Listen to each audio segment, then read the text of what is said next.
look it up on my... God, you really put time into figuring out this whole thing. Yeah, not really. You'd be surprised. All right, and see there. What's the camera Bluetooth to the phone?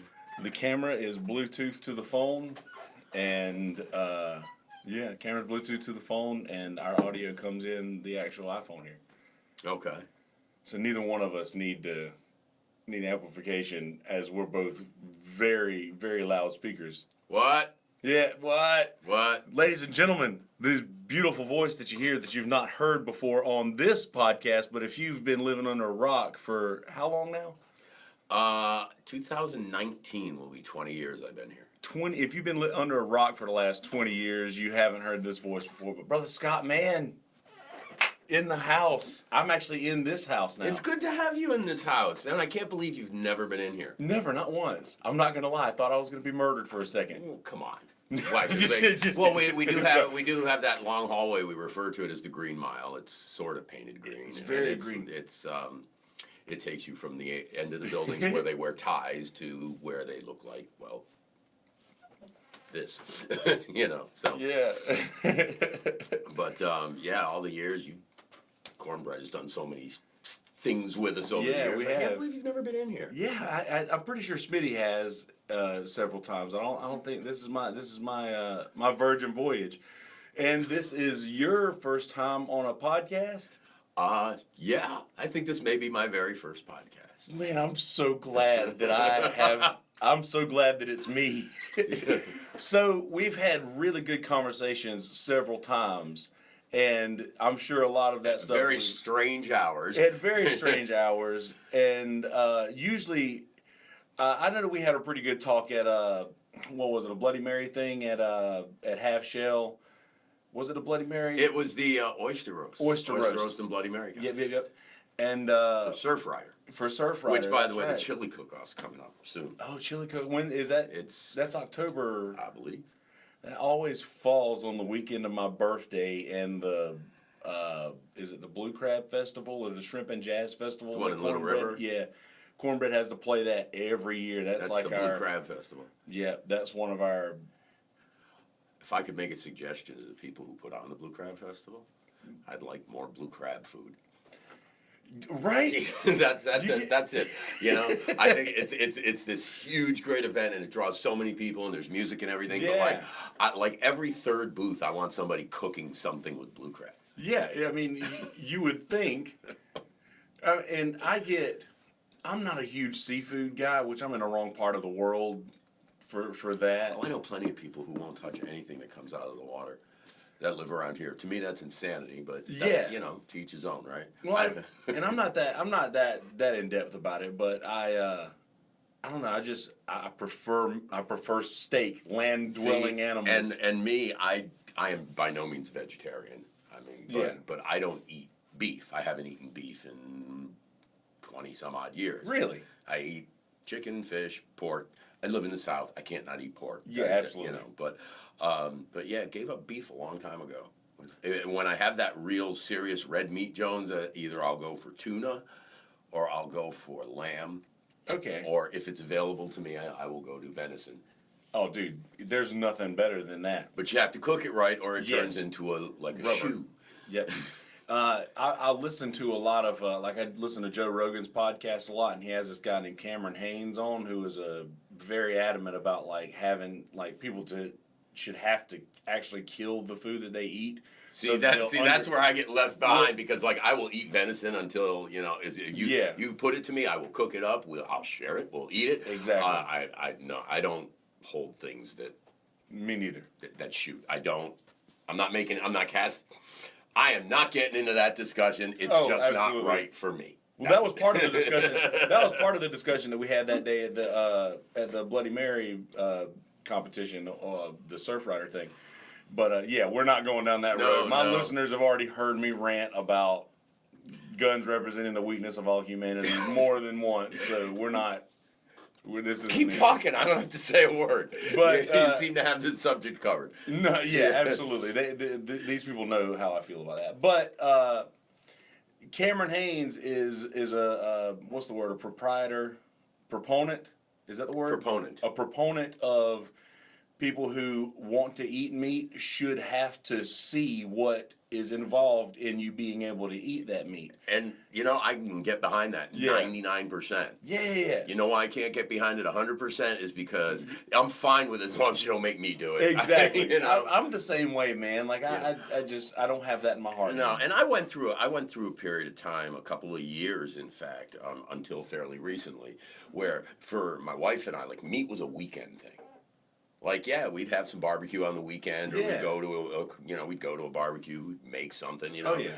And then during the week, we tried to stay basically meatless, and I went like that for a couple of years, and then, well, How were the beginning stages of that? Was that an easy transition for you? We started off less than that. We started off just every so often having a meatless meal, and then it kind of became a challenge for a while, And when I say a challenge, I mean it in the positive sense, like, okay, now let's see how long we can go, or like, Oh. But I mean, it's. I love streaks. Yeah, and I need to get back to it. I feel better when I eat less meat. It's just, I'm not an advocate for vegetarianism or veganism simply because I love to cook and I love. Oh yeah. I don't have to eat meat 2-3 times a day every day to still want to have a good pork roast once in a while. But exactly. But the truth of the matter is there's fairly significant research out in the world somewhere that says that if you take the level of illness and compare it to any country in the world and compare it to the level of meat consumption, it's they run fairly concurrently, if I can use a word that's far more intelligent than I am. Dude, I do it all the time. I don't even have to know what it means. But right. I mean, it seems that the research seems to show that the more meat that a society eats, the more illnesses in said society. I can believe that. Especially, there's something to be said too about the slaughterhouse side of things, where an animal killed in that sort of situation is going to leave some sort of bad juju in their muscles. I mean, this is me being crazy me now, but if that is the way the lines along which someone's beliefs runs, I mean that even Native Americans, Native Americans, when they would eat meat, they would kill an animal and they would honor it and they would pray over it and that whole because they felt that the animal gave their life so they could continue to live, and there was a whole ceremony around it, I guess. Again, something I know very little about, but once in a while I read. Same here. But there is something to be said for if you do that. That like completes the circle of it. It's a lot different than going over to Kroger and just picking up something in cellophane in a styrofoam case. And that's more the thing that I mentioned. Cameron Haynes, that he's the proponent of, is that you sort of have to honor this animal because they've put in time on this earth to grow to feed you, and you have to appreciate them for that.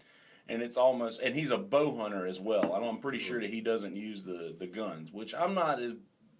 I think that's fair game, if you ask me. A bow hunter. A bow hunter. Yeah, because you're earning it. Yes, you're earning it. You're giving the animal a chance, and you're earning it. It's like, I mean, I've seen some extreme things to be funny, where they say, you want to make it fair, let's arm the deer, and see how that goes.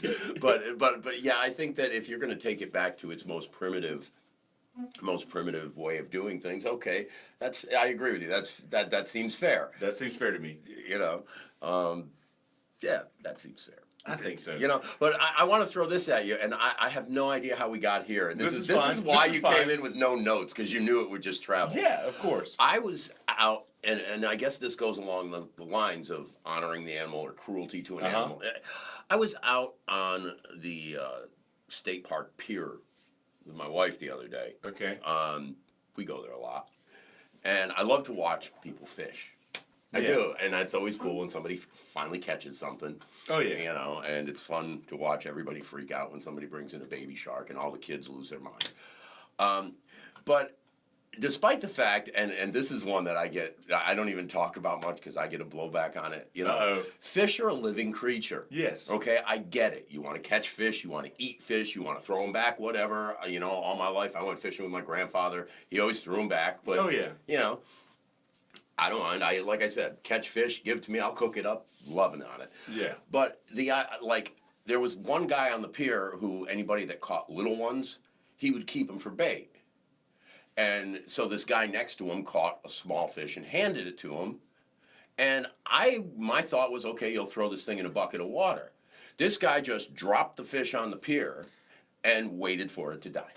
And I found myself really upset by that, and it caught me off guard how that bothered me. Because, I get it. It's bait. And there's somebody who's going to look at me and go, it's a fish. Yes. But yes, it's a fish, and it's suffocating. And you know what? Put it in water when you're ready to use it. If you want to use it in pieces, when you're ready to use it, pull it out of the water, bang, pop the head off really quick. You know, be sort of humane. Yeah. throw the head in the water for whatever wants to eat it, and then proceed to do your thing.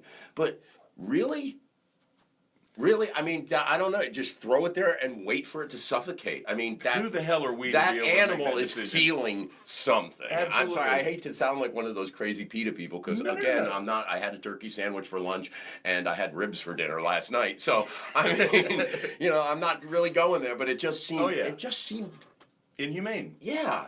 I 100% agree. I see. I'm the sort of person that's like, outside of an insect that makes its way to inside my house because that's my territory, you know. I'm sorry. Yeah, no. Spiders and mosquitoes and houseflies. Yes. You know, you have bullets painted on your back. Your targets painted on your back. There's just something primitive about it, and dude, I love killing the flies.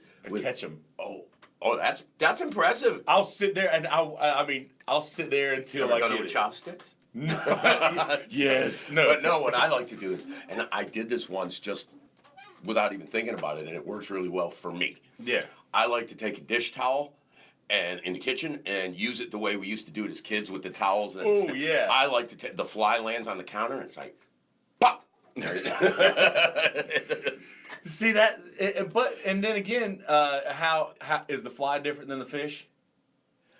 But the fly, somehow, yes, it is. But, yeah, I agree. I agree. But I don't know why. Again, when I pop said fly with said dish towel, said fly dies right there. It's bang. True story. You know? Yeah. And it's no different than when you hit it with a fly swatter or a newspaper, whatever. Bang, it's gone. No suffering. Yeah. Now you catching it in your hand, on the other hand. And you just let I don't like you pull let the them, wings you let them off. sit there in the dark, scared and unknowing. Oh, no. Well, this is the thing though, because a fly's lifespan is like what, 20 minutes? I don't even know, or something like that. Well, doesn't that make it even more egregious? The damn thing only lives 20 minutes, and you just took half its life away. Yeah. Well, I'm not going to sit there and pull off of the wings. Does the time that I crush it immediately. Does the time that it's a maggot count in its life cycle? These are the interesting questions that we tackle. What's funny is we get to witness the larva stage, and then what it actually becomes. Is that what we're going to do? Are we in our larva stage now? And whatever we do after this is going to be when we receive our wings to do whatever it is that we do next. Okay, now I'm not going spiritual with you. No. Now we've crossed the line into you had to. That's something I would have needed forewarning to think about. You know, I've already worked half an 8-hour day. Okay, I can't be expected to think that hard. That's totally understandable. But but are we in our larva stage? Is that what you said? What if we are? I'll be. You know what? I'm okay with that because everything else that's in its larva stage looks like a worm, and I ain't pretty, but I don't look like that. No, I've got no. Yeah, we have appendages. You know, when I see a fly in its larva stage, I don't get to witness it turn into a fly because if I'm looking at maggots, chances are I'm looking at them on the way out of somewhere. Yeah. You know? Yeah, I don't want to be here anymore. True story. No, I'm taking them out. You know, headed to the hose, which for some reason doesn't work, but it's your first instinct. Rinse it out.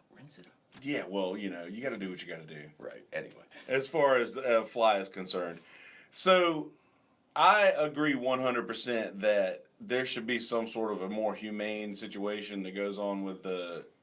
I don't want to see something that's alive suffer. And that's just, I guess. Well, of course not. And, that's why, I like to, when it comes to eating meat, I like to try and get it organic, try to get it local if possible. Best you can. You do the best you can. Yeah. I mean, the fact of the matter is, there's been a million loud advocates who are much more educated on any of this than I am. But we know when you see the chickens and they're raised in little tiny boxes, yes. And we know that the factory farms for the big pork producers, they have genetically modified hogs that are so big they never stand up in their entire lifetime. They never stand up, because they're modified to be big and create giant pork chops and ribs. They can't hold themselves. So they can't hold themselves up. And it sounds a little bit inhumane. Yes. My dad had chicken farms, so I witnessed that. Like he sold them, but there's like 10,000 chickens in the size of that hallway, basically. Yeah, and I think most people would come out against that in a if they forgive the terminology, but gun to the head, what do you think of this? Yes. I mean, I think the answer would be no, that's probably not very good. But I think that we tend to, and I think that to a certain extent we have to ignore certain ugly aspects of life to a certain extent to get through our own days. Because if we thought about where, if you think about where everything you eat comes from, to a certain extent you can be a healthier person, but you can drive yourself crazy. Yeah. Oh my God, well, let's see. I'm in a situation where I'm traveling. I need to eat lunch, and this is the only place for miles that I can eat. Am I going to ask him if his chicken is free range? Exactly. You can only do the best you can.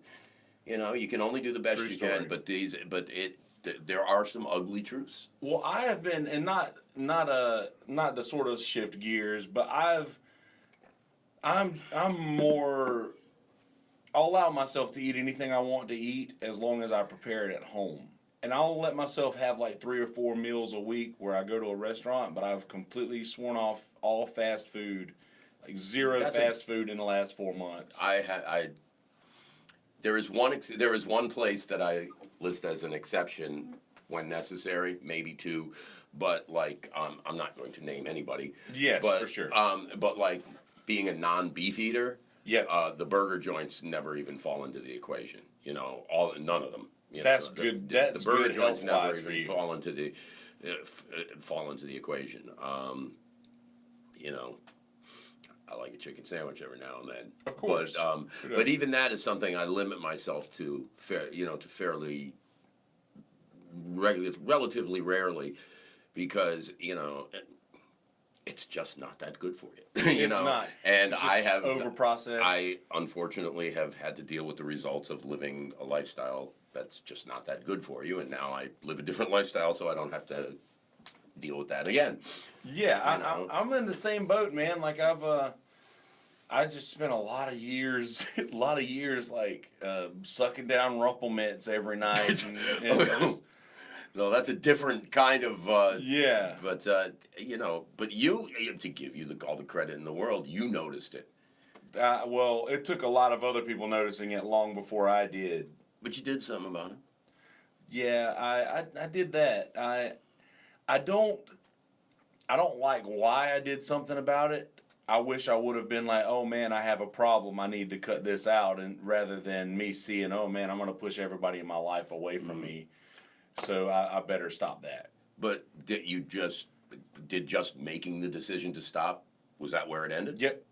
Well, that's how I quit smoking cigarettes. Same here. And because I quit smoking cigarettes 2 weeks before I quit drinking, and nobody died. And you killed not even me. No one. But you killed no one. No, I'm quitting booze and quitting cigarettes at the same time. That's you didn't hurt anybody. It was a strenuous time for Cornbread. It was very difficult time to be a member of Cornbread at that time. Apparently, it was a very difficult time to be married to me when I quit smoking too. Well, people don't understand what that does to your brain. Like something that like nicotine has a very high reward capacity for your reward center. Like it just But skyrockets. right, but it only takes 3 days for that nicotine, Jones, to go away. It's the whole psychological thing Yes, of it that's so hard. Did you find yourself doing this a lot, just because your motor functions are used to? The weird thing was my wife is a very large proponent of natural ways of dealing with things, as she should be, and I she's very good at it. And we were up at a health food place in Little River. I haven't smoked cigarettes in 16 years. Good on you for that. 18 years. I don't know. 2002. 16 years. Okay. Yeah.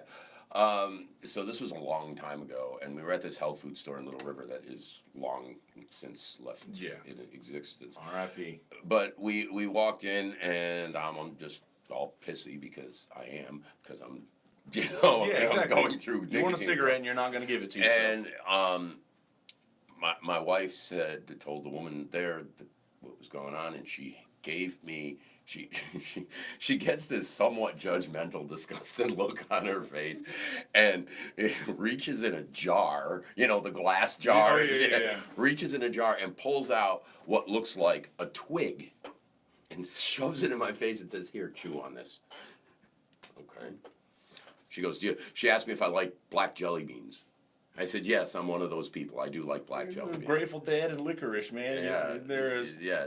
But people who like licorice really like licorice. And I do. I really like the Grateful Dead, and I really like licorice. Sambuca. So what she had given me is licorice root. Okay.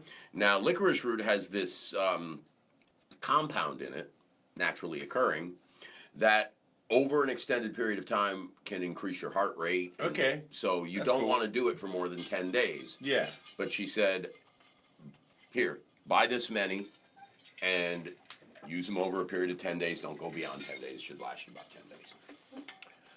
So, and the few people that still work here that were here when I was here will tell you because I quit. This was when I quit smoking the day I started working here.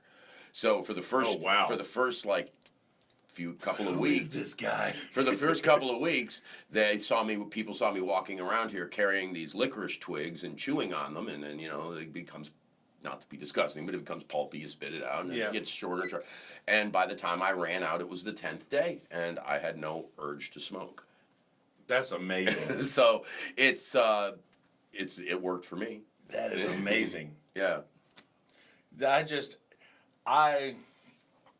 Obviously I'm not gonna give too much away, but I picked up a really bad habit once I stopped the cigarettes and the alcohol, because that's a huge dip in your intake as far as like the sugar from alcohol. Like, you don't realize how much sugar's in alcohol when you stop, and it's I'm craving candy.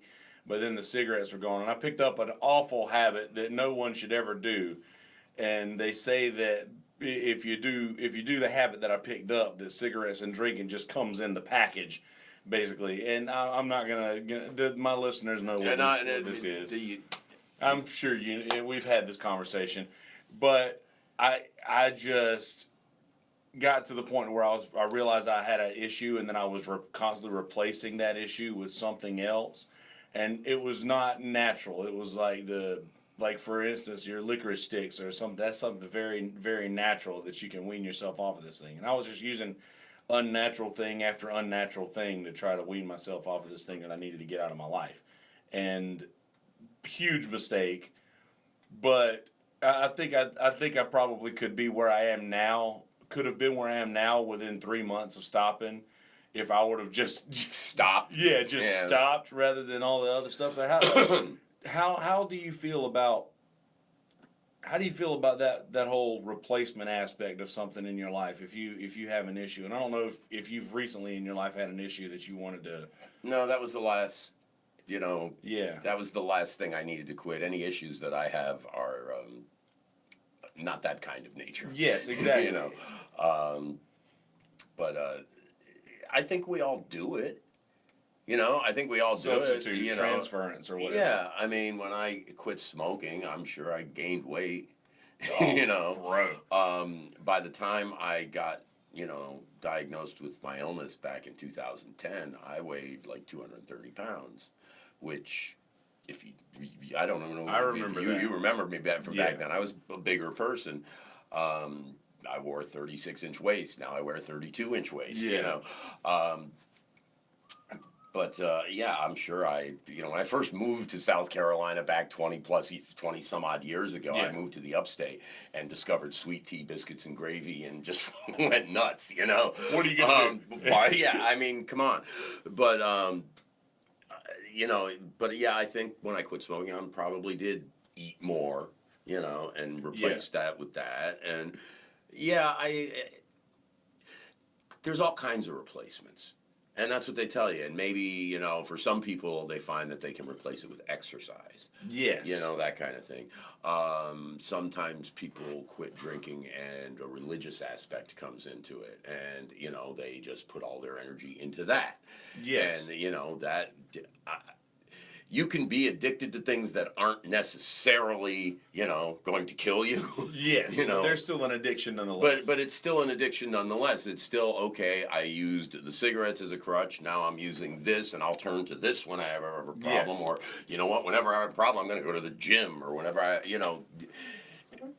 it'd be nice, and I say this knowing full well I couldn't do it. It would be nice if when things got tough, you could just sit down and figure it out. But that seems so simple, but it's just not. It's absolutely it's not. Impossible.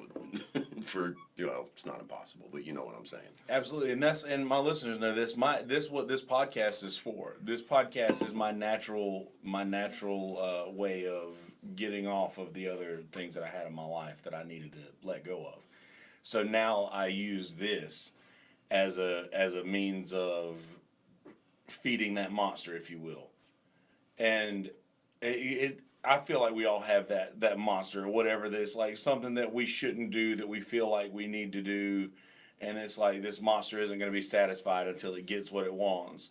So it's like I used the reward center that I gained from being listened to, or having, because I like to talk. I like to spread my information. I'm sorry, I just can't relate to any of that. Yeah.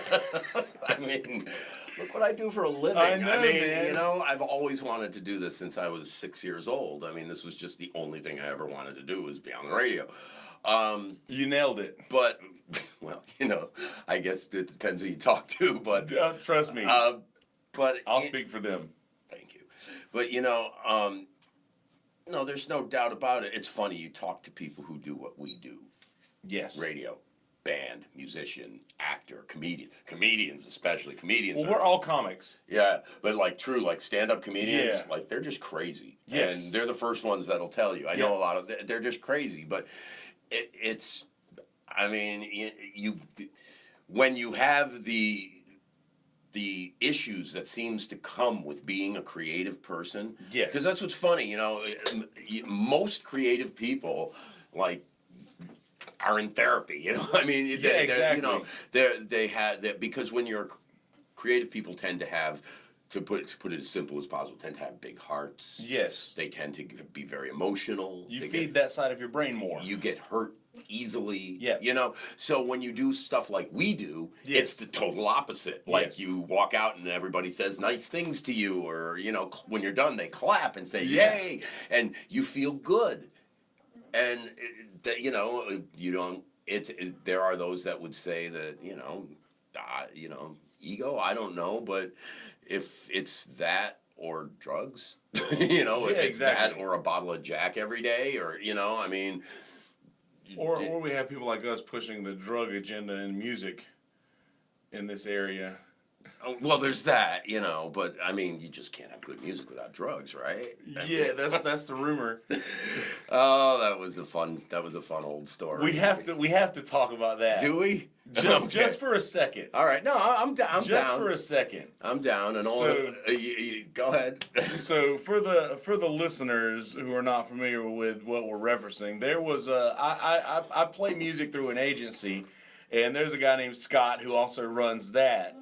And there was a Craigslist post, what, two and a half, 3 years ago? It's got to be 2 or 3 years ago now. And someone was just absolutely, it read like a disgruntled artist in the area who may have been getting passed over because apparently my agent and Scott Mann here were pushing the drug agenda or I think the quote was, and drug music. I'm not sure what your feelings on censorship are on this particular podcast. Absolutely, no. We're so I can speak freely. Okay, freely. I believe the quote from the Craigslist post was between the fact that Scott Bird has a lock on all the venues in the area, and Scott Mann pushing the drug music and shitty Americana.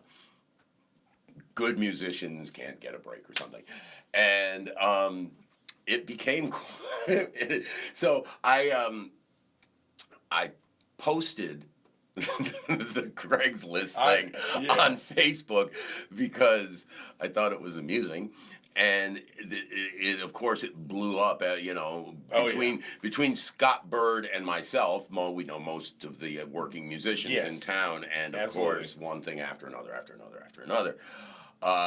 But for like 3 years now, Scott, that's the first thing Bird says to me when he says, "Well, what are you doing out here, fucking up the music scene?" Exactly. I posted that picture of you guys when me and Smitty were doing a duo at Spring Maid, R.I.P. Spring Maid Pier. Which isn't there anymore. I remember that too because that night we had some friends in town from the band Firewheel who they were playing at Jerry Fest the next day. That's right. And but yes, we still. I ran into him a few weeks ago and same thing. In other news, that night was the first night that we did Dark Side of the Moon. That's right. And it was awful. Well, you and lyrics. I make up all the words. You see, I'll do a song incorrectly like 5 times, and then somehow I'll just get it right one day. But the only problem is that I get it right to my satisfaction, not to everyone else's.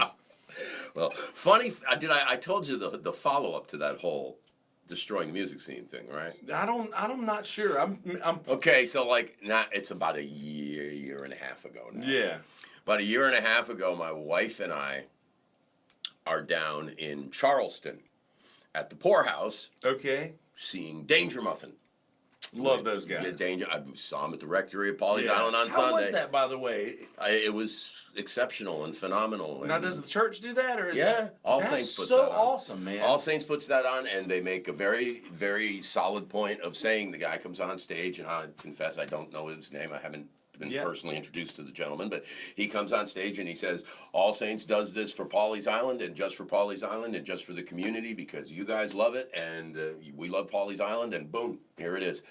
And they pay the bands, and the church pays for everything. It's free. Everybody comes down, brings their lawn chairs, and their, awesome. And their wine and their beer and a little food, and everybody has a great time. The show was phenomenal. Danger Muffin usually is. Those guys have been friends for years, so my wife and I went down very early and stayed very late. But I was down there seeing Danger Muffin down at the Poorhouse in Charleston. And I forgot who was opening, but it was between sets, and this guy walks up to me. Now, mind you, I'm 2 hours from home. Yeah. And this guy walks up to me, and he goes, "Hey, Scott, man?"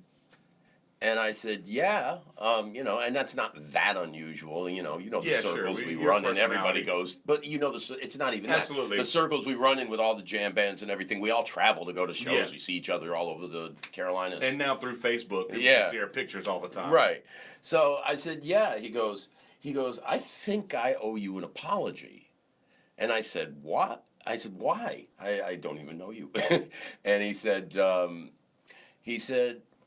while back, I threw some shade on you online. And that's the first time I've ever heard that term, threw some shade on you. Man. But I said, huh? He said, having a real bad time at the time, and I put up this Facebook post or this Craigslist post about You met the guy? the guy came to me. Oh my God. And he said, I was going through a tough time and I'm sorry. And I said, I laughed and I hugged him and I was like, dude, we had so much fun with that. But, I said, it's all good, water under the bridge, And I mean, it was kind of ironic because Danger Muffin is a band that falls under both the categories of druggy jam music and shitty Americana. So being neither and being both. Absolutely. So it was, and he was at that show. So there's Defined irony. The final irony. Oh, I couldn't have made that up. That's so good. I can't believe it. Does Scott Bird know this? Yeah, I told him that story. Oh man, that's great. You know why? Because there were speculations amongst the musician circle as to who did it was. And I thought that we had it like... That must have been an interesting conversation. Oh man. No, there was talk of who could it be. Yeah. The final analysis was obviously it was somebody who was having a great deal of difficulty getting a gig, and every time he turned around, he heard certain names and saw certain things, and the next thing you know, you're driving yourself crazy. I can relate. Oh yeah, I do he's in his house with the push pins on the wall. wall. No, I can relate. I mean, hell, we all when we're not at our best, we all attach rather more significant meaning to certain things than certain things are entitled to. And in dire situations, I mean, you have a fucked up mentality of how things are supposed to go when you're in that situation. That's what I'm saying. I mean, I see that. Yeah. So a lot. In this industry. So we were talking about the church thing. Or the church putting on this gig, and I think Cornbread was actually supposed to do that at one time in the past, like when they first started doing it a couple years ago. Yeah, they do it 4 times a summer. Yeah. They do it in, I think they do it in like May, June, July, and August. Yeah. Somebody will correct me if I'm wrong. I knew the girl who was running it at that time, and we ended up having a booking discrepancy to where we couldn't do it. That's Scott Bird, always screwing things up. Yeah, always screwing things up, giving us money. I mean, it's but we also had a conversation once at the boathouse, and I think it was maybe the first big something when I opened up for them. That was their first time headlining. Yes. Yeah. And we were talking about, I think we had a friend who had just found God and had sort of, lost everyone else in finding God. I don't know if you remember this God casts a pretty big shadow. He casts a pretty big shadow, and I made a mental note of this when we were talking about the sort of things that you use to replace other parts of your life with, or things that you want to with say God and church and such. And you said something to me that day that I never forgot, and it was that I'm gonna get in trouble now. No, you're not. This is great. You said that there's nothing in the world wrong with finding religion. But finding religion shouldn't mean that you lose everyone else. See, I don't remember saying that. That's pretty good. But that's you. It sounds like you. It does. And that probably wasn't your verbatim. But look, I will talk to anybody about this particular subject that wishes to discuss it with me. There was a long time in my life where I tried to create, of course I didn't realize it at the time, but where I would try to create situations in order to talk about it. Yeah. I have my feelings on this subject just like everybody else on the planet. Yeah. For anybody to say that anybody else is wrong is wrong. Wrong. Absolutely. And my biggest problem with any kind of religious belief has always been that one aspect of it, and every major religion is guilty of this. Every major, organized religion. Absolutely. And, for the most part, I mean, Buddhists just seem to do their thing, but the we're right and everybody else is wrong. That philosophy is where my so flawed. Where my difficulty comes in, and the way that I always explained it to anybody who gave a shit enough to listen was spiritual enlightenment seems to be far too big a place to only have one road in. Absolutely. But then again, on the other hand, all we got's 501. So, so many rivers, but they all reach the sea, is what Trevor Hall says. Right. But I mean, at the end of the day, most of the philosophies of most religions tend to be around the same thing. Love one another. Try not to kill one another. Try not to lie to each other. Yeah. Respect each other. And, try not to fuck shit up too bad. Yeah, exactly. Do your best and try to at least be honest about it. That just seems to be the basic philosophy of every religion. Which are basically the laws of humanity. Yeah. When it starts getting weird is when I just totally unplug. When it starts trying to work its way into our legal system, that's where I get twisted. When it starts to work its way into, we were discussing whether or not I should say, fuck. Yeah. But you heard the latest news story that's making its way around social media is Myrtle Beach has apparently announced that if you are out in public and you're on the street or you're on the boardwalk or you're on the beach and a law enforcement official hears you swear, you can be taken to jail. You can be given a $500 fine. And I have a weird take on this, considering that I have to refrain from doing it for a living. I'm not allowed to swear on the air because these are what they call community standards. Yes. And I get that to a point, but I mean, my personal belief is in this day and age, I think the only thing that makes these words difficult for people is the fact that we've told everybody for so long that there's something difficult about these words. We've labeled them. I don't know. I think that that fuck is a very fun word to say. It's so versatile. And it is very versatile. And I think it helps emphasize a point. Yes. I think that, and to make it serious for one quick second, I think that when I go on the air and I have to talk about a musician I adore, like Tom Petty, when he died, and I have to watch my mouth, I think that's you can't properly describe. For some people, it's not an issue. For most people, emotional turmoil creates, strong language. Yeah, absolutely. If we're going to classify words, as bad or as harmful or as evil, words you can't. Here's where it comes in. Words you can't use around your kids. Yeah. How about we start talking about words like hate? How about we teach our kids more about what really is bad? Yes. You know what I mean? Racial slurs. Yes, things like that. Yes. Long before you tell your kid not to use the F word, you should be telling your kid not to use the N word. Absolutely. Absolutely. I couldn't agree more. I don't think that. I think that anything with serious malicious intent behind it is a problem. Anything that's going to create violence is a problem. Absolutely. Anything that's going to really, people love to go with the snowflake and the political correction thing, and that's not where I'm talking about. Yeah. But the truth of the matter is every one of us, it's gotten so out of hand. Every one of us were raised to be nice. Yes. Right? I mean, that's the first thing your parents teach you. Be nice. Be respectful. Don't be mean. Making me look good when you go out into public. Yeah, none of us listen, but that's what we're all taught. Be nice. And all of a sudden, people are using things like PC and all that stuff as fair justification for being really, really harsh.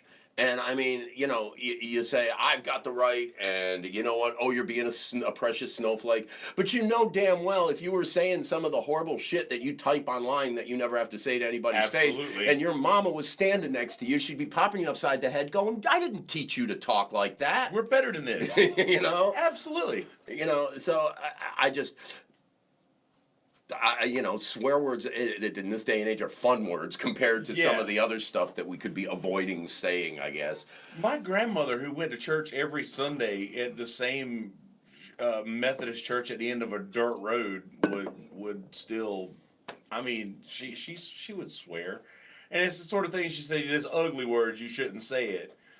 But I still have people in my family that would Take throw this around for what racial slurs like Yeah. that. Like there's nothing to it. And Take this for what it's worth, okay? People seem to ascribe a lot of meaning to whether or not you use those kind of words or not. Yes. And people seem to take it as some sort of reflection of the kind of person that you are to a certain extent. Bill Cosby never swore in his act. Do you need any more? I mean, seriously, I actually saw him several times live. One time I heard him use the word shit, and it had a huge effect because he never swore. Yeah. But that's the best thing at this point. Absolutely. That's the best thing you can. If the best thing you can say about a person is he never swore, I'm glad you brought that up because this is total side note. Have you heard that Louis C.K. is going back on the air now? You know, How do you feel about that situation? Because I'm indifferent. I'm not sure because I don't think what he did was right by any stretch of the imagination. Yes. I think that it may have caused some people some pretty uncomfortable feelings. For certain. I mean, absolutely. But he never laid a hand on anybody. That's true. He never, I mean, unless I'm uninformed, which is very possible because, Yes, yeah, I'm one of these people that when the whole world is talking about something, I get the basic information about it. Yes. And then I pull back because it gets to be such It's a a rabbit thing. hole. Everything's a rabbit hole. Everything is a rabbit hole. Yeah. The cable news, it's like Absolutely. they bring up one subject and we'll dig at it for hours and hours. I don't want to hear that. I want to know facts. Your opinions are your own. Yes. But from what I understand, he never laid a hand on anybody. And from what also I understand is that they were aware of what was going to happen before it happened, and it was like they're given the opportunity and again, to walk away. That's even more than I know. Yes. But at the end of the day, I'm sure most people have something they've done that the rest of the world might find, pretty upsetting. Yeah, absolutely. But he didn't harm anybody. He wasn't violent with anybody. He didn't force himself on anybody. Yes. Okay? He certainly didn't drug them. Absolutely. What I see with him is what I saw with Pee Wee Herman back in the day. Yeah, it's in bad taste. And to tell you that, Pee Wee got caught in a porn theater, which, these days with the internet, there aren't too many of those left. Yeah. But, he got caught in a porn theater with his pants down, literally, and it was embarrassing for him. His career went to shit for a long time. I think Louis got balls to go back on the air, and I would hope that he would do all right. I think he's a funny guy. I agree. If I was a woman, I don't think I'd tour with him. I'm not making a joke. Yeah. Absolutely. I don't think I'd go on tour with him or anything. But no, I mean, the guy did something. The guy didn't do anything illegal. He just did something embarrassing and stupid, and Yes. that does have an effect on somebody else, Especially these days. I mean, the public will decide whether they're willing to listen to what he has to say and laugh at what he has to say. Yeah. How he approaches his return will probably make a big difference. If he approaches his return by doing a whole bit about it and making it funny or making it self-deprecating and doing it the right way, and he's a pretty talented guy. Yes, he is. He could probably slide back into the world. If he ignores it or tries to make himself look like the victim, like all I did was this and my life went to shit for however long. Take the Spacey route. Yeah, then it's probably might not work out so well. Yeah. I think for a while he'll have some trouble selling tickets, but I think that might subside because what'll happen is YouTube video will pop up and people will watch it, and if they think it's funny, yes, the public has a short memory. I'll give you a perfect example. Today is Michael Jackson's 60th birthday, or would be Michael Jackson's 60th birthday. Yes. Okay? Every time now Michael Jackson has a birthday or something, there's all kinds of talk about the King of Pop and all those big hits and Thriller and 9 songs, 7 hits. The biggest superstar. Great talent and everything else. And it's all the rest of the shit's just gone. Oh yeah, all the allegations. You know, all of the rest is just gone. We are freaking out in this country right now because people are doing serious, entertainers specifically and politicians doing seriously inappropriate things and getting called out for it, hence the discussion of Louis C.K. And here's the guy that allegedly violated the worst taboo. I mean, the one thing about all this, about the whole Me Too thing, it's all adults. Yes. I'm not justifying anything. I think hashtag Me Too, do it till the end of time. Absolutely. Shit's got to stop. It has to. 100%. But it's adults. Yes. Okay? What Michael Jackson did involve children. Yes. Or allegedly did. Allegedly, yes. And until we can absolutely, beyond the shadow of a doubt, prove that he did not do these things, and now that he's gone, that's going to be pretty tough, how on earth, in this climate where we're so concerned about hurting one another, can we just remember Michael Jackson as the king of pop? I mean, is Ike Turner ever going to be remembered as the guy who, as anything but the guy who beat the shit out of Tina? Absolutely Of course not. And as well, he probably should be. Yes. But Michael Jackson is this untouchable figure who did some things that make, you know, Louis C.K. look like a saint.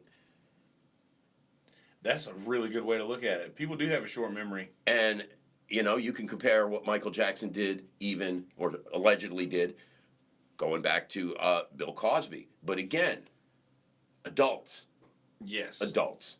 It doesn't make it right. It's 1,000,000% wrong. Absolutely. But to take somebody who did that same kind of thing or did something to a certain level with children and to say, was he a musical genius? Of course he was. I hated that album at the time because everybody else loved it. That's just the kind of kid I was. I'm the same person, you know? man. In 1980, whatever it was when Thriller came out, I was in high school and everybody, including my rock and roll friends, just loved it. And I was like, it was the early 80s. I was just like, that's disco. Fuck it. You know, my views of all different types of music has obviously changed over the years. But you know, young and stupid, and it's if it ain't Rush, Ozzy Osbourne, or Pink Floyd, I don't want to hear about it. Absolutely. But I'm sorry about the Rush thing, by the way. I didn't mean to upset you on that. What are you talking about? Okay, good. Never mind. So you don't remember. Okay. I don't remember. Good. Never mind. But no. That's the thing about music. It's not a competition, and there's no need for that. Absolutely. You know, everybody makes jokes, but no, I was not a Michael Jackson fan. I mean, but as a musician and as a creative person and as a dancer and everything, he was a very talented guy. I appreciate the voice and the persona, the character. He's a very talented guy. There is no doubt about it. And Bill Cosby was a very talented storyteller. Okay, I still had Bill Cosby vinyls that I'm just afraid to throw. I don't want to throw them away. Dude, I got you. The whole Noah's Ark thing is one of the funniest bits any comedian ever did, ever. Bill Cosby is a very funny fellow. That record. Little did we know that the word funny didn't quite mean humorous. Exactly. But anyway. How long do you let this thing go on? Because you know me, I'll talk all day, and it's 20 to 3, and I have to be on the air at 3. Okay, but I mean, that's what I was just about to say. You know me, I'll sit here and... Well, I wanted to at least give a good 5 or 10 minutes to good music that people should listen to that they would not normally hear on, say, radio or in any other vessel. And I can't. You should have brought this up first, because I will since we're recording this instead of doing it live. Okay. Yes. That's actually kind of good, and maybe it should come with a preamble, because the likelihood of anybody sitting through listening to us ramble on that shit for the last 40 minutes is probably slim to none. You'd be so surprised. If they're interested in the music aspect of it, maybe you should give this as a start point. No, you'd be surprised. I want to give them something to look forward to. Okay. All right. So your show. So. The first thing I think that me and you realized we had in common was the Grateful Dead. Of course. That's where most conversations start these days. Yes.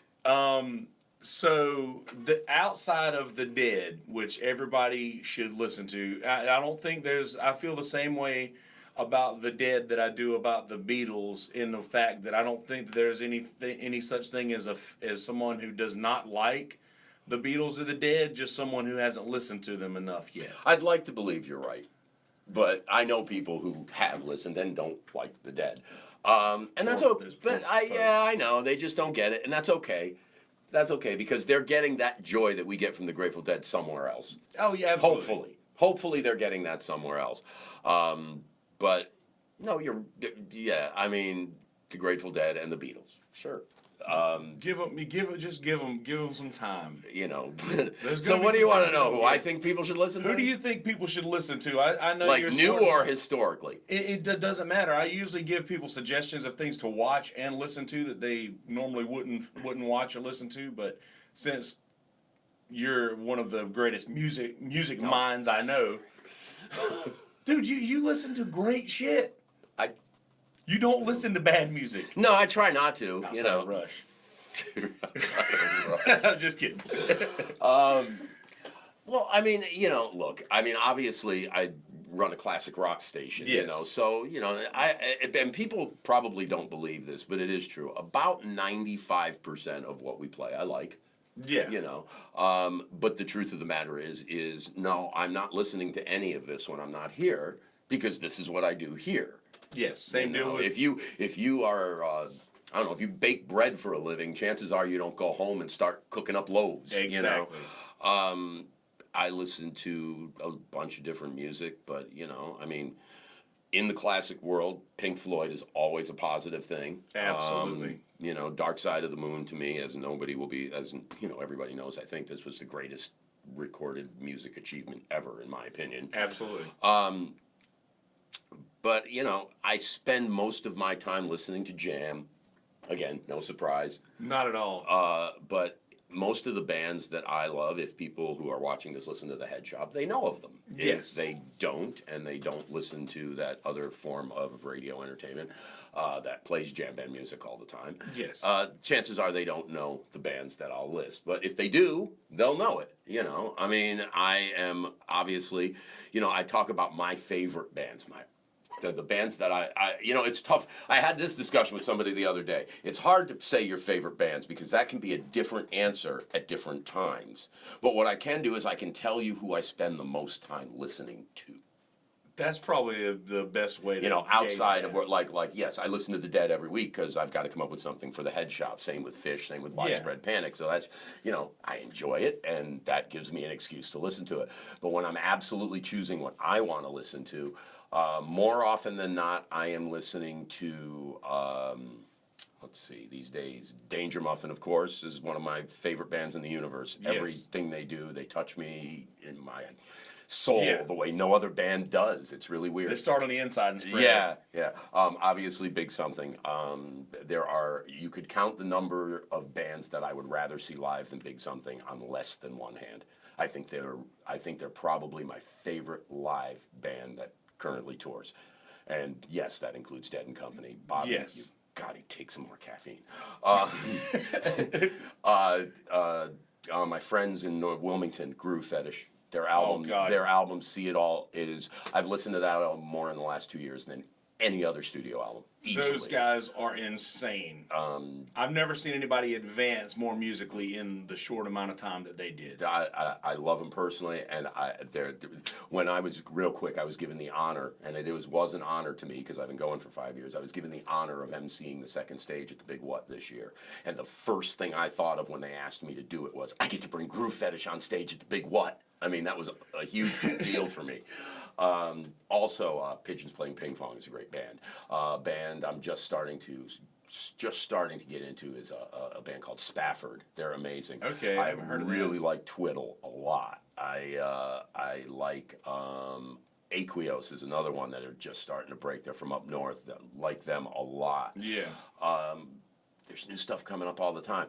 I listen to, and anybody that was watching my Facebook feed earlier today already knows this because I put the quote up in big letters over the poop icon. Oh, sweet. Yeah, that album, their new album is... I had them on another podcast the other day. That album is just gorgeous and beautiful and wonderful from end to end. It is. And I listened to it today while I was in scheduling music, and I love it, and you know, I just It's love like you that press record. play at the beginning, and then 5 seconds later you're It's at over. the end, and you're like, "Oh my God, where did I just went away?" I got to start it again. Yeah. Yeah. That's a phenomenal album. I really like that a lot. And then some of the bands that were at the Walkabout Getaway Festival, I found were so good. Like out of Athens, Universal Sigh is a great band. Okay, I think I saw some live video with them. The Freeway Revival, who, by the way, was down at the Pit this past Sunday. Those guys, I can't say enough about them. They are so phenomenal. They're just amazing. And they come into the area a few times a year, and people go in and get to see them for free. And let me make sure I'm looking right in the camera when I say this. That shit's gotta stop. Pay the cover. We are never, ever going to, I mean, this, nothing personal, because I know you play covers. That's what you do. And you're great at it, and I come see you whenever. My listeners know I don't like that. You know, I am real big on original music, especially original jam music. Yes. And I hear it all the time. Got to get these bands around, man. They don't come close. You can't book bands beyond a certain level without a cover charge, because the bands have to get paid. Yes. The agent has to get paid. The bar has to make money. There's a lot that goes on behind the scenes, and if you are not willing to pay a cover charge, the level of music cannot improve. It's really that simple. And I get really, really upset about this, because I'm one of the few people, it seems, in the world, other than, you know, our buddy Scott and a few others, yes, that, you know, I'm starting to be involved with booking some shows. We're doing the Walkabout Festival with Get Right Promotions. Yes. And I'm the advocate for the musicians. You know, and we need that. And in all fairness, I mean, every band that we've had at those festivals has been, you know, we book bands, we pay them. We had bands come to us and we'll play for free. And, you know, one or two of them actually did, because they were local and they insisted on it. But we had bands that were willing to travel from Raleigh, North Carolina and play for free. And I'm like, no way, dude. We're going to pay you. I wouldn't be able to sleep at night knowing you know, that. Yeah. Musicians have to get paid. You know, there's a meme that went around Facebook. You know, only a musician would, you know, take I don't know, you know, take $5,000 worth of musical equipment, pile it into a car worth $1,000, and drive 500 miles to make $100. That's absolutely true. You know, and I mean, but that's the route that bands have to go to, quote unquote, make it. Tom Smith from the Mullets said a long time ago, he's like, musicians still make the same thing today that we made. Yeah, and that's the thing. 20 years ago. That's the thing. 30 years ago, when I would go see a band in Albany, New York, where I was from when I was in my early 20s, yeah, even if it was a band like Cornbread, a local cover band, we had a duo like that. They were called Strange Arrangement. They played Floyd, they played Dead, they played they played good stuff. They were a duo. And you pay $5 at the door to go see them. It's just what you did. Yeah. And 30 years later, the cover charge for the average small band is $5 at the door. The price of everything else has gone up, but it's still $5 at the door. And there's still people that'll walk up to the few places around here, and I give them my utmost respect. The Star Tavern in Little River, Bourbon Street, the places that have the balls to charge a cover charge for original music. Yes. You know, and this is not to cast aspersions on anybody else. You know that. Yeah, I mean, absolutely. the Boathouse Sunday Concert Series is one of the best inventions anybody's ever come up with. Yep. It's awesome. Free music on a Sunday afternoon. It's a beacon of light in this area. It really is. And you know how I feel about the Pit. I would I would go there every day if it was next to me. Yes, you know? Absolutely. But the Bourbon Street and the Star Tavern especially are starting to, and the Warehouse in Conway as well, are starting to charge cover charges for certain shows. And a lot of people are paying them. And then the regular who hangs out at the bar is like, I don't want to pay that. And it's like, well, then maybe tonight you don't hang out at the bar, because we have this band and the band has to get paid. But at the end of the day, it's $5. It's so funny that these people will just hang on to that. I mean, I don't want to insult anybody. It's just, music is my life. Live music is my life. Yeah. You know this to be true. Absolutely. You see me out. My wife and I go out and see bands almost every week. Oh, yeah. Up and down, Easily. from Little River to Paulie's, if there's a great band around, and let's face it, we're pretty lucky in this town that there usually is a really good band playing really somewhere, we will go and we will support. But the level of bands could rise. There are bands that we had at the Waccamaw Getaway Festival that in most cities and most markets will play the local clubs. And you'll pay between, outside of around here, you'll pay between $10 and maybe $10, $15 to see them. Some of the better bands, like the Southern Bells, is a great example. Love those guys from Virginia. They are amazing. They played the Waccamaw Getaway Fest this year. They were at the Big What last week. They're a phenomenal band. They got, they got satellite radio airplay and everything. These guys will pay $10, $15. I mentioned the Freeway Revival. Freeway Revival are from Asheville. They will play in Charlotte and Raleigh and Greensboro, and they'll charge $10 at the door to get in. Okay? We can't get those bands into the club environment without charging some money at the door. And I have no problem with that. I don't see why anybody else should. I mean, music, I keep saying this, music isn't free to make and it isn't free to take. Back in the 90s with the whole Napster thing, yeah, we were all guilty of downloading like crazy. But at this level, you're talking about whether or not a musician can make enough to live. Absolutely. You take a We definitely have to choose between gas and food. You take a 5-piece band and you put them in the bar, and the bar owner's like, well, I'm paying them $500 to play, so that means each guy gets $100. Except each guy doesn't get $100 because they have to pay their tab, they have to eat, they have to put gas in the car. Yes. And they have to put strings on their guitars and heads on their drums. And by the way, there's no real insurance plan for full-time musicians, so they've got or a 401. The people have to eat. Look, you would not expect the theater at Market Common to let you in to see a movie for free. You would not expect Starbucks to give you a free cup of coffee. And you would not expect to walk into a restaurant and get a free meal. If you're going to see a band, you should at least an original music band that's been scheduled somewhere to play for you. I understand going into one of the beach clubs and having, like you do sometimes, you said, and playing covers in the back. That's not what I'm talking about. When you're going to see a band that plays original music and is presenting themselves like, and like when I see Groove Fetishes at Bourbon Street, I'm like, hallelujah. I mean, it's like the Stones coming to the House of Blues for me. When you see, when there's a band like that, they're an artist presenting you their art. You don't get that for free. It's not free. It's a product like anything else. It's not free. And musicians create art that make all our lives better. There is no art. I mean, I'm sorry, in my world, there is no art that has enhanced my life and been a part of more experiences in my life. Forget about concerts. Think of a song, you can think of an experience. Absolutely. Okay, there's no other art that has affected my life like that. I use it to log memories as well. And the idea that somebody who creates something that brings me that much joy shouldn't be paid for creating that is just ludicrous to me. So, yes, those are the bands that I love. Go see them, pay to go see them. And, tell the bars that you hang out. If you really love original music and you really love live music, tell those bar owners, yes, I will pay $5 at the door to see a good band.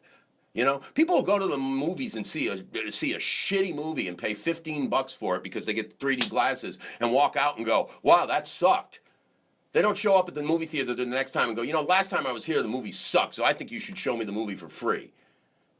Yeah, exactly. I'm sorry. This is a very passionate issue. No, I love this. Is great content. So I'll let it go there. It's almost 3 o'clock. I got to go on the air. I hear you. Well, ladies and gentlemen of the jury. Of the jury? Am I being arrested? No, ladies and gentlemen of My Stuff Podcast. Scott Mann, it's so good to have you here. Treehouse, Brother Jeremy. Yeah, I want to thank the guys. They played at the Reggae on the Waccamaw over the weekend. They headlined it Saturday night, and they just killed it. They're so Jeremy great. A very long time. They just posted their tour dates, and they are going everywhere. Yes, they are. And they will go everywhere. And they will, and I wish them nothing but safe travels, and Bubba Love gave me this shirt, and Woohoo. Well, we're gonna let you go so you could talk to the masses. But thank you for being on the My Stuff, man. Anytime you want, man. Love you, buddy. Love you too. All right. Peace, bitches.